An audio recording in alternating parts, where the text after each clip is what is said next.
क्या आप इंग्लिश बोल सकते हैं, यस या नो? अगर नो है तो ये लेक्चर सिर्फ आपके लिए है।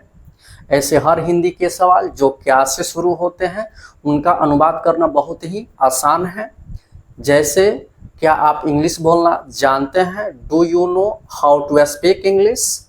अगर आप अभी तक चैनल को सब्सक्राइब नहीं किए हैं तो प्लीज़ सब्सक्राइब कीजिए, बेल आइकन को प्रेस कीजिए ताकि सभी लेक्चर्स का नोटिफिकेशन आपको मिलते रहें। तो चलिए शुरू करते हैं और बनते हैं इंग्लिश के थोड़े और expert.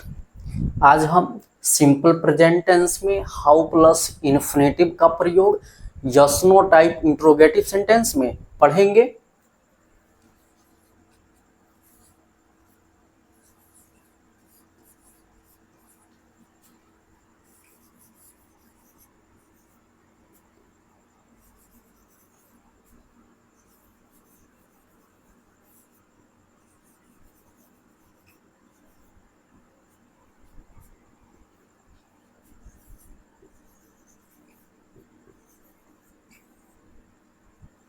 Yes no type interrogative sentence, इसे ओपन टाइप इंट्रोगेटिव सेंटेंस भी बोला जाता है। तो सबसे पहले हम समझ लें कि इसे हम yes no type interrogative sentence क्यों बोलते हैं। तो इससे जो भी प्रश्न किया जाता है उसका आंसर हम यस या नो में देते हैं या इशारा करके देते हैं, इसलिए इसे हम yes no type interrogative sentence बोलते हैं। हिंदी में हमेशा ये क्या से शुरू होता है, इसलिए इसे ओपन टाइप इंट्रोगेटिव सेंटेंस भी बोलते हैं। इंग्लिश में ये हेल्पिंग वर्ब से शुरू होता है, अगर सेंटेंस में हेल्पिंग वर्ब और मेन वर्ब दोनों हैं। अगर किसी सेंटेंस में केवल मेन वर्ब है तो ये मेन वर्ब से शुरू होता है। तो चलिए इसके रूल्स को देखते हैं और एग्जाम्पल से समझते हैं।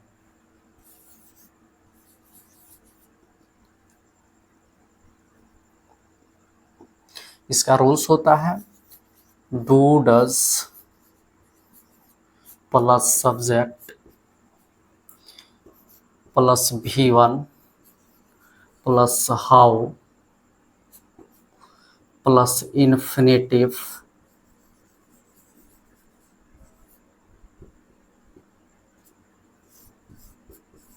Two plus V1 plus object plus note of interrogation, यही इसका रूल्स होता है। चलिए इसे हम एग्जाम्पल से समझते हैं।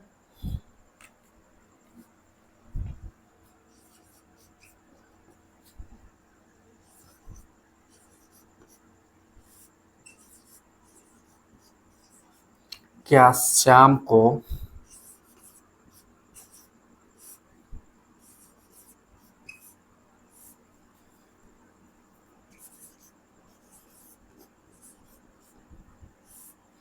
कार चलाना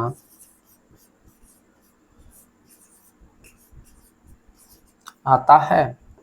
हमारे सामने कोई भी सेंटेंस है तो सबसे पहले उसे हमें आइडेंटिफाई करना चाहिए, पहचानना चाहिए। तो देखिए इस सेंटेंस में हिंदी क्रिया के अंत में आया है ता है, इससे पता चलता है कि ये सेंटेंस सिंपल प्रेजेंट टेंस में है। इसके जस्ट बाद हमें टाइप्स ऑफ सेंटेंस पता करना चाहिए। देखिए ये सेंटेंस क्या से शुरू हो रहा है, तो जितने भी हिंदी वाक्य क्या से शुरू होते हैं वह सब के सब yes no type interrogative sentence होते हैं।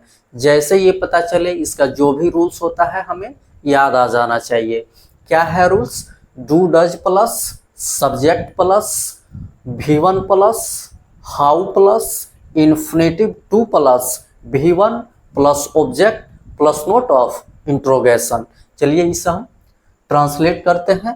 तो यहाँ पे सबसे पहले हम ट्रांसलेट करेंगे कि क्या श्याम को आता है।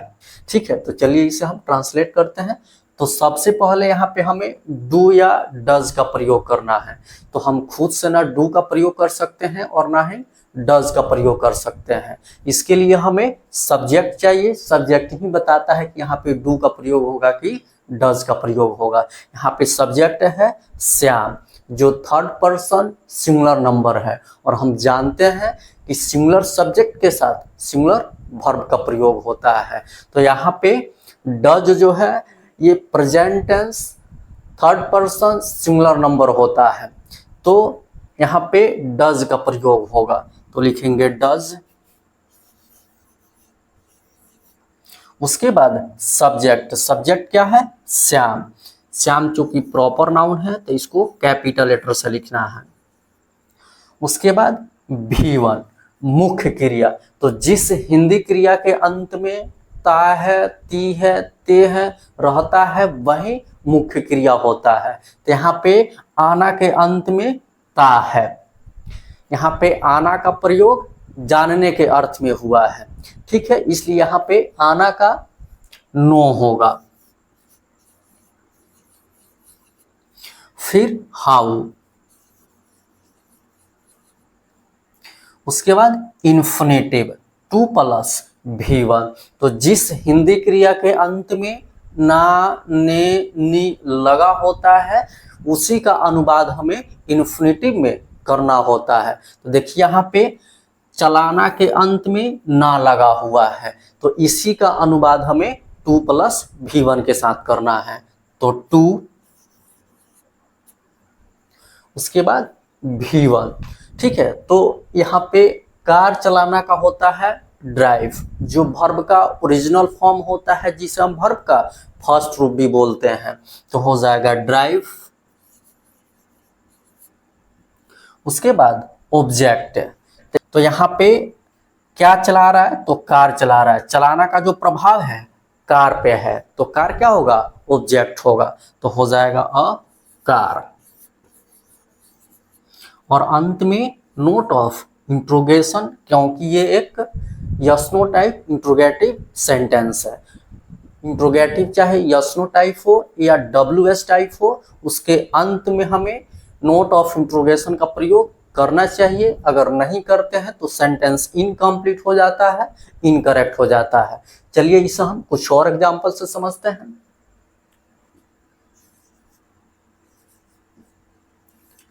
क्या आप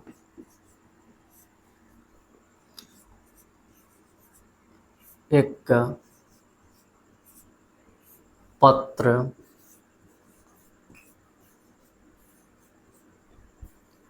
लिखना जानते हैं? हमारे सामने कोई भी सेंटेंस है तो सबसे पहले उसे हमें आइडेंटिफाई करना चाहिए, पहचानना चाहिए। तो देखिए इस सेंटेंस में हिंदी क्रिया के अंत में आया है ते हैं, इसे पता चलता है कि ये सेंटेंस सिंपल प्रेजेंट टेंस में है। इसके जस्ट बाद हमें टाइप्स ऑफ सेंटेंस पता करना चाहिए। तो ये सेंटेंस क्या से शुरू हुआ है? तो जितने भी सेंटेंस क्या से शुरू होते हैं वह सब के सब yes no type interrogative sentence होते हैं। जैसे ये पता चले इसका जो भी रूल्स होता है हमें याद आ जाना चाहिए। क्या है rules? Do does plus subject plus V1 plus how plus infinitive 2 + V1 plus object plus note of interrogation. तो चलिए इसे हम ट्रांसलेट करते हैं। तो सबसे पहले हमको बनाना होगा कि क्या आप जानते हैं, ठीक है। तो यहाँ पे सबसे पहले हमें डू डज का प्रयोग करना है। तो हम खुद से ना डू का प्रयोग कर सकते हैं और ना ही डज का प्रयोग कर सकते हैं। इसके लिए हमें सब्जेक्ट चाहिए, सब्जेक्ट ही बताता है कि यहाँ पे डू का प्रयोग होगा कि डज का प्रयोग होगा। तो यहाँ पे सब्जेक्ट क्या है? आप। लास्ट लेक्चर्स में हम ये पढ़ चुके हैं कि डू जो होता है वर्ब का ओरिजिनल फॉर्म होता है जिसे हम वर्ब का फर्स्ट रूप भी बोलते हैं, जिसका प्रयोग हेल्पिंग वर्ब के रूप में भी होता है और मेन वर्ब के रूप में भी होता है। तो यहाँ पे इस सेंटेंस में हेल्पिंग वर्ब के रूप में हुआ है, जो प्रेजेंट टेंस प्लूरल नंबर होता है, जिसका प्रयोग subject I, we, they, you and plural number के साथ होता है। तो यहाँ पे सब्जेक्ट यू है तो यू के साथ डू का प्रयोग होगा, तो डू। उसके बाद सब्जेक्ट, सब्जेक्ट है आप तो यू। उसके बाद V1 मुख्य क्रिया, तो जिस हिंदी क्रिया के अंत में ता है, ती है, ते है लगा होता है वही मुख्य क्रिया होता है। देखिए यहाँ पे जानने के अंत में ते लगा हुआ है, यहाँ पे जानना मुख्य क्रिया है। जानना का नो होता है जो वर्ब का ओरिजिनल फॉर्म होता है जिसे हम वर्ब का फर्स्ट रूप भी बोलते हैं, तो होगा नो। फिर हाउ, उसके बाद इन्फिनेटिव टू प्लस भी1। तो जिस हिंदी क्रिया के अंत में ना, ने, नी लगा होता है उसी का अनुवाद हमें इन्फिनेटिव में करना होता है। तो देखिए यहाँ पे लिखना के अंत में ना लगा हुआ है, तो लिखना का ही अनुवाद हमें टू प्लस भी1 के साथ करना है। तो टू, उसके बाद भी1। तो लिखना का राइट होता है जो वर्ब का ओरिजिनल फॉर्म होता है जिसे हम वर्ब का फर्स्ट रूप भी बोलते हैं, तो हो जाएगा राइट। उसके बाद ऑब्जेक्ट, तो यहाँ पे ऑब्जेक्ट क्या है, एक पत्र, क्योंकि लिखना का प्रभाव एक पत्र पे पड़ रहा है, तो यहाँ पे ऑब्जेक्ट एक पत्र होगा, अ लेटर।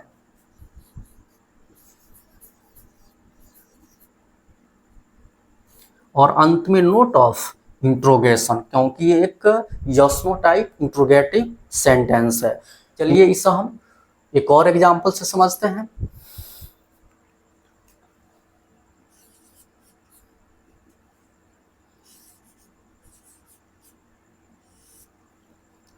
क्या वे लोग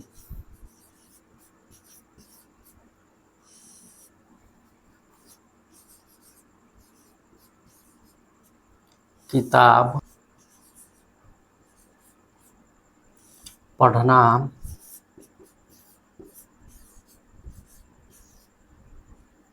सीखते हैं?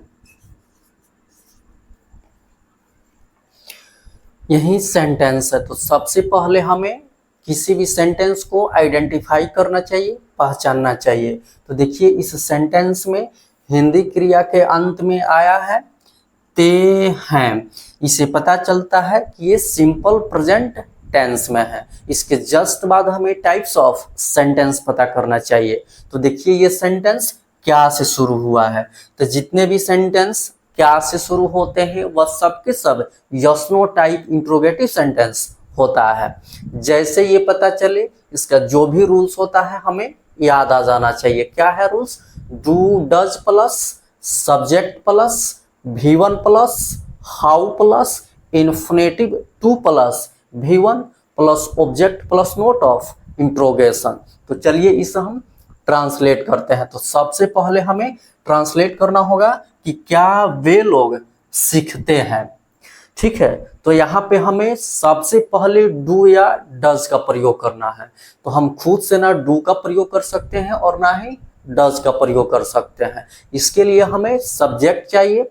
सब्जेक्ट ही बताता है कि यहाँ पे डू का प्रयोग होगा कि डज का प्रयोग होगा। यहाँ पे सब्जेक्ट है वे लोग, वे लोग का दे होता है, और हम ये पहले से जानते हैं कि दे जो होता है प्लूरल होता है, तो प्लूरल सब्जेक्ट के साथ प्लूरल वर्ब का ही प्रयोग होगा। तो लास्ट लेक्चर्स में हम ये पढ़ चुके हैं कि जो डू होता है ये वर्ब का ओरिजिनल फॉर्म होता है जिसे हम वर्ब का फर्स्ट रूप भी बोलते हैं, जिसका प्रयोग हेल्पिंग वर्ब के रूप में भी होता है और मेन वर्ब के रूप में भी होता है। लेकिन यहाँ पे इस सेंटेंस में हेल्पिंग वर्ब के रूप में हुआ है। जो प्रेजेंट टेंस प्लूरल होता है जिसका प्रयोग subject I, we, you, they and plural number के साथ होता है। तो यहाँ पे सब्जेक्ट दे है तो दे के साथ डू का प्रयोग होगा। तो डू, उसके बाद सब्जेक्ट दे, फिर भी1 मुख्य क्रिया। तो जिस हिंदी क्रिया के अंत में ता है, ती है, ते है लगा होता है वही मुख्य क्रिया है। तो यहाँ पे सीखना मुख्य क्रिया है जिसका लर्न होता है, जो वर्ब का ओरिजिनल फॉर्म होता है जिसे हम वर्ब का फर्स्ट रूप भी बोलते हैं, तो हो जाएगा लर्न। उसके बाद हाउ,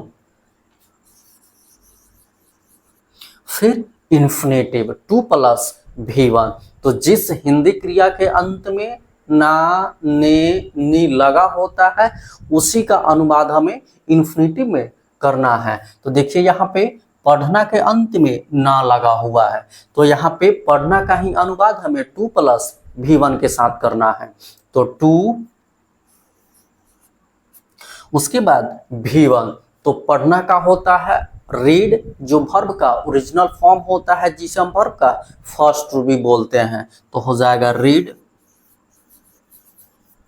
उसके बाद ऑब्जेक्ट, तो क्या पढ़ रहे हैं, किताब पढ़ रहे हैं। पढ़ना का प्रभाव यहाँ पे किताब पे पढ़ रहा है, ठीक है, तो किताब ही यहाँ पे ऑब्जेक्ट होगा, तो हो जाएगा अ बुक।